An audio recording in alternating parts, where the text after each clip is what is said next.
साल था 1964। शीत युद्ध यानी कोल्ड वॉर अपनी चरम सीमा पर था। एक और अमेरिका ईस्ट के बढ़ते कम्युनिस्ट इन्फ्लुएंस को लगाम लगाने की कोशिश में जुटा था, वहीं दूसरी ओर इंडिया अपने 1962 के इंडो चाइना वॉर से रिकवर कर रहा था। लेकिन फिर तभी 16 अक्टूबर ठीक शाम 3 बजे चाइना शिनजियांग प्रोविंस में अपना पहला न्यूक्लियर टेस्ट करता है, जिसे नाम दिया जाता है प्रोजेक्ट 596। चाइना का एक न्यूक्लियर स्टेट बनना सिर्फ भारत ही नहीं, अमेरिका के लिए भी एक बहुत बड़ी चिंता का विषय था।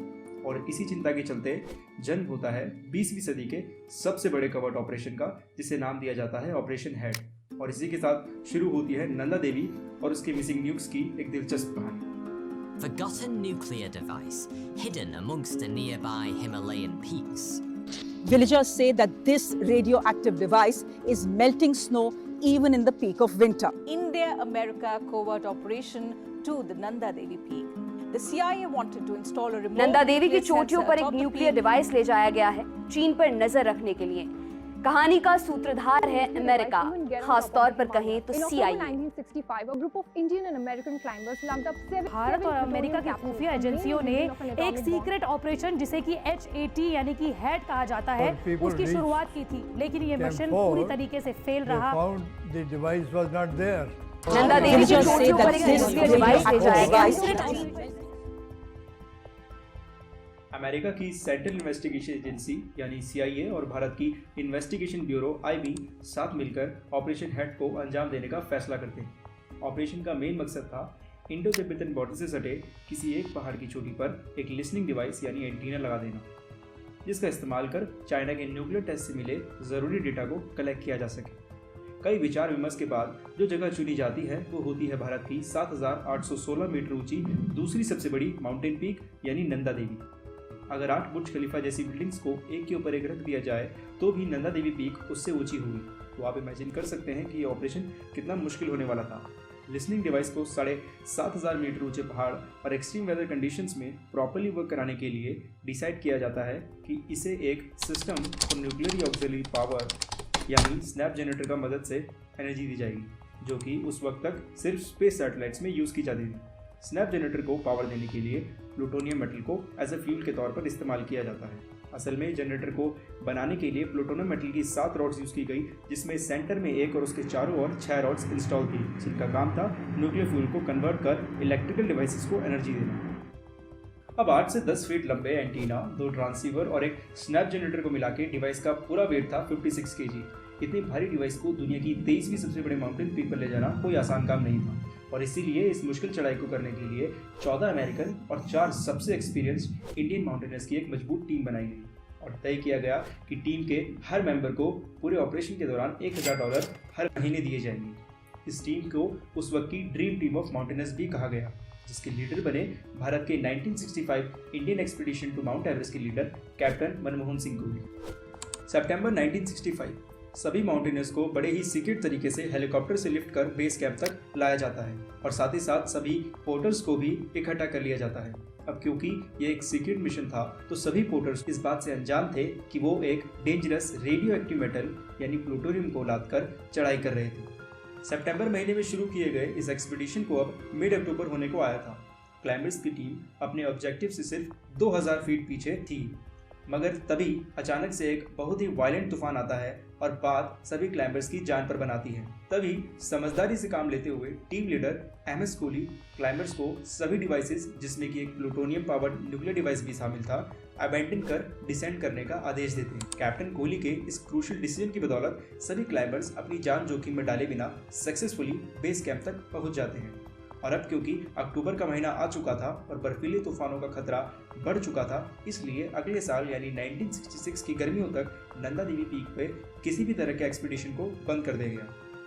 अगले साल यानी मई 1966 को सभी क्लाइंबर्स की टीम एक और एक्सपीडिशन पर जाती है ताकि सभी डिवाइसेस को रिकवर किया जा सके। पर चौंकाने वाली बात यह थी कि जब MS कोहली अपनी टीम के साथ 22,000 फीट ऊपर अपने पिछले साल बनाए गए बेस कैंप पर पहुंचते हैं तो उन्हें वहां बर्फीले पहाड़ के अलावा कुछ नहीं नजर आता। क्लाइंबर्स की टीम पैनिक में आकर अपने CIA और IB के काउंटर पार्ट्स को इमीडिएटली ये न्यूज डिलीवर करती है। खबर मिलते ही अमेरिकन माउंटेनर डेव टिंगमैन और उनके टीम मेंबर्स एयरफोर्स की मदद लेके एक सर्च ऑपरेशन शुरू करते हैं, लेकिन कई महीनों तक जारी सर्च ऑपरेशन के बावजूद डिंगमैन और उनके साथियों के हाथ कुछ नहीं लगता। यहाँ पर चौंका देने वाली बात यह है कि न्यूक्लियर डिटेक्टर्स का इस्तेमाल कर पूरी पीक को सर्च करने के दौरान एक भी सिग्नल नहीं मिलता है, मानो जैसे कि कोई न्यूक्लियर डिवाइस वहाँ कभी था ही नहीं। हालांकि इस सब के बावजूद ऑपरेशन को आगे कंटिन्यू करने का डिसीजन लिया जाता है। पिछले साल यानी 1966 में हुए डिजास्टर के बाद ऑफिशियल्स की टीम एक नई माउंटेन पीक को चुनने का फैसला करती है और तब जिक्र होता है नंदा कोट का। नंदा देवी से लगभग 1000 मीटर कम ऊंचाई वाली इस माउंटेन पीक पर ब्लिजर्ड्स आने की संभावना कम थी और यहाँ से चाइनीज न्यूक्लियर टेस्ट पर भी अच्छी नजर रखी जा सकती है। दरअसल इन्हीं कुछ रीजंस की वजह से नंदा कोट को आखिरकार चुना जाता है और साल 1967 आते आते क्लैम्बस की टीम 22,500 फीट ऊंचे नंदा कोट पर एक लिसनिंग डिवाइस सक्सेसफुली इंस्टॉल भी कर देती है। हालांकि इसके 1 साल बाद ही ये लिसनिंग डिवाइस सिग्नल्स भेजना बंद कर देता है और दोबारा नंदा कोट पर एक एक्सपीडिशन की जाती है डिवाइस की फंक्शनिंग को मॉनिटर करने के लिए।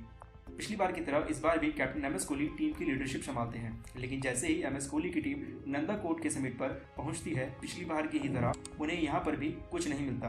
दरअसल न्यूक्लियर जनरेटर से निकले एक्सट्रीम हीट की वजह से डिवाइस 8 फीट नीचे बर्फ में धंसकर सिग्नल्स देना बंद कर देता है। ये मंजर देख एक और न्यूक्लियर डिवाइस को खो देने के डर से CIA और IB के ऑफिशियल्स ऑपरेशन को कॉल ऑफ कर स्नैप जनरेटर समेत बाकी के लिसनिंग डिवाइस को समिट से तुरंत हटाने का ऑर्डर देते हैं। बाकी सभी कवर्ट ऑपरेशंस की तरह ऑपरेशन हेड भी कई वर्षों तक एक आम आदमी की नज़रों से छुपा रहा, या यूं कहे कि छुपाया गया। मगर करीब 1 दशक बीत जाने के बाद कुछ ऐसा खुलासा होता है जो भारत सरकार की नींद उड़ा देता है।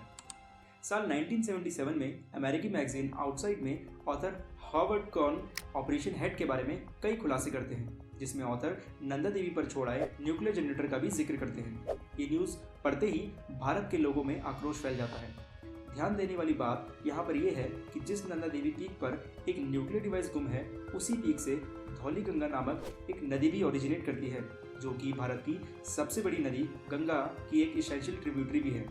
वही गंगा जिसे करीब 400 मिलियन लोगों की लाइफलाइन भी कहा जाता है। और इन्हीं कुछ रीजंस की वजह से ऑपरेशन हेड का पार्शियली फेल होना पॉलिटिक्स से कई बढ़कर एक एनवायरनमेंट का इशू भी था। बात इस हद तक बढ़ चुकी थी कि उस वक्त के प्राइम मिनिस्टर मोरारजी देसाई को पार्लियामेंट में सीक्रेट मिशन के बारे में एक्सेप्ट करना पड़ा और उन्होंने बताया कि कैसे दोनों कंट्री के टॉप ऑफिशियल्स ने मिलकर इस ऑपरेशन को प्लान किया। आप सभी को 6 अगस्त 1945 को हुए एटॉमिक बम्बिंग का तो पता ही होगा, जिसमें अमेरिका द्वारा हिरोशिमा पर गिराए गए न्यूक्लियर बॉम्ब से करीब 1,29,000 लोगों की मौत हुई थी। अगर हम team leader captain M S Kohli की माने तो स्नैप जनरेटर में इस्तेमाल किए गए प्लूटोनियम का वेट हिरोशिमा पर गिराए बॉम्ब से करीब आधा था। तो अब सवाल उठता है कि असल में स्नैप जनरेटर में इस्तेमाल किए गए प्लूटोनियम से आखिर कितना खतरा है। दरअसल प्लूटोनियम एक सिल्वर ग्रेश कलर का रेडियो एक्टिव मेटल होता है, जिसे यूरेनियम नामक रेडियो एक्टिव एलिमेंट से बनाया जाता है। प्लूटोनियम का रेडियो आइसोटोप प्लूटोनियम 238 अपने डीके प्रोसेस में extreme amount of heat generate करता है, जिसके कारण ये स्पेस सैटेलाइट में फ्यूल के तौर पर एक अच्छा अल्टरनेटिव साबित होता है। वहीं दूसरी ओर प्लूटोनियम 239 न्यूक्लियर वेपन्स बनाने के लिए इस्तेमाल में आता है। असल में नंदा देवी पीक पर छोड़ा स्नैप जनरेटर में इन दोनों ही रेडियो आइसोटोप का यूज किया गया था। हालांकि अगर हम centre for disease and prevention की माने तो प्लूटोनियम का फूड या फिर पानी के साथ कंजप्शन इतना हार्मफुल नहीं है, क्योंकि स्टमक इजीली प्लूटोनियम को एब्जॉर्ब नहीं करता। लेकिन अब क्योंकि प्लूटोनियम अल्फा पार्टिकल से एमिट करता है, इसके इनहेलेशन से कई सीरियस डिजीजेस जैसे कि लंग कैंसर, किडनी फेलियर या ब्लड कैंसर हो सकता है। अमेरिकी क्लाइंबर जिम मैकार्थी जो क्लेम करते हैं कि वो भी इस ऑपरेशन का हिस्सा थे, कहते हैं कि मैं दावे के साथ कह सकता हूँ जितने भी पोर्टर्स ने स्नैप जनरेटर को पीक तक ले जाने में मदद की थी, वो डिवाइस से निकले रेडिएशन के चलते आज जिंदा नहीं होंगे।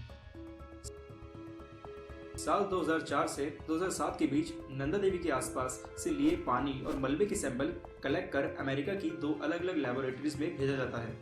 करीब 1 साल बाद साल 2008 में दोनों ही लैब्स अपने रिजल्ट्स को सबमिट करती हैं। जहां एक लैब का कहना था कि भेजे गए सैंपल्स बिल्कुल नॉर्मल हैं, वहीं दूसरी लैब सैंपल में पाए गए प्लूटोनियम की ओर इशारा कर रही थी। वही प्लूटोनियम जो नंदा देवी पीक पर छोड़ा स्नैप जनरेटर में इस्तेमाल किया गया था। आगे चलकर दोनों ही लैब से आए रिजल्ट्स जब भारत सरकार को भेजे गए तो उनकी तरफ से कोई भी ऑफिशियल स्टेटमेंट या एक्शन नहीं दिया गया। अपनी 2004 में लिखी गई किताब Nanda Devi a journey to the last century में ऑथर ह्यूज थॉमसन बताते हैं कि कैसे कुछ समय के लिए CIA को लगा कि इंडियंस ने ही उस स्नैप जनरेटर को चुराया है अपने न्यूक्लियर प्रोग्राम को बूस्ट करने के लिए। हालांकि इस बात को साबित करने के लिए उनके पास कोई भी सबूत नहीं था। तो आखिर सवाल उठता है कि क्या नंदा देवी पीक पर आज भी एक प्लूटोनियम से भरा स्नैप जनरेटर है?